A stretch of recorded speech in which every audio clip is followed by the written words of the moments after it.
2026 წელს საქართველოს ეკონომიკური ზრდა ზომიერ ნიშნულზე იქნება, თუმცა საქართველოს მსგავსი ტიპის ქვეყნებთან შედარებით ზრდის ტემპი მაინც მაღალი დარჩება.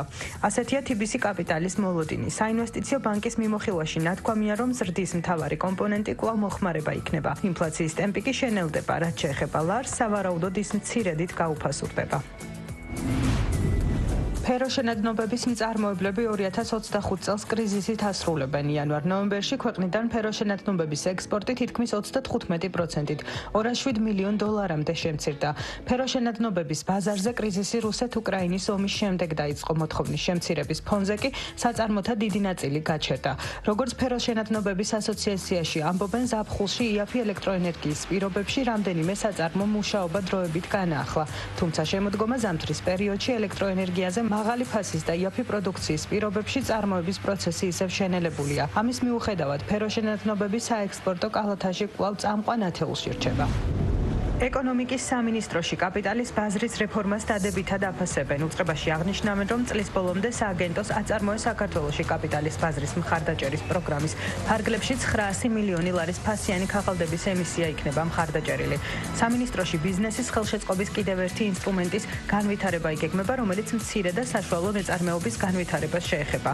ამ მიზნით 2026 წლის იანვარში მთავრობა გამოაცხადებს კონკურსს მცირე და საშუალო ბიზნესის ზრდის ფონდის აქტივების მართვაზე.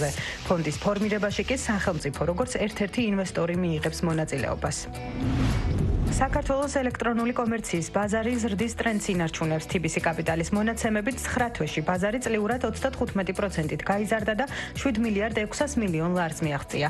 აქედან 3 მილიარდი ლარი ადგილობრივ მოვაჭრეებზე მოდის, რაც წინა წელთან შედარებით გაუმჯობესებული მაჩვენებელია.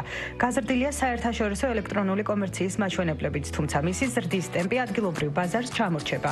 ელკომერციის განვითარება ამანათების რაოდენობაშიც აისახა. საინვესტიციო ბანკში აცხადებენ, რომ ელკომერციის ბაზრის განვითარებას დიდი პოტენციალი აქვს. კომპანიების მხოლოდ 5% იყენებს ონლაინ გაყიდვების არხს, მაშინ როცა ინტერნეტთან წვდომა მოსახლეობის 92%-ს აქვს.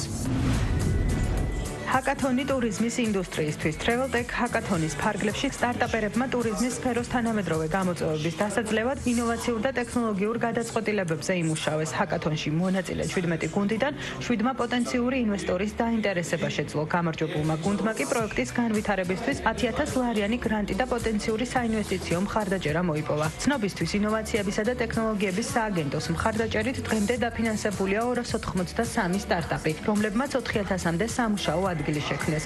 სააგენტო 2026 წლის იანვრიდან ინოვაციური სტარტაპების აქსელერაციის პროგრამის დაწყებას გეგმავს, რომელსაც 4 საერთაშორისო აქსელერატორი განახორციელებს.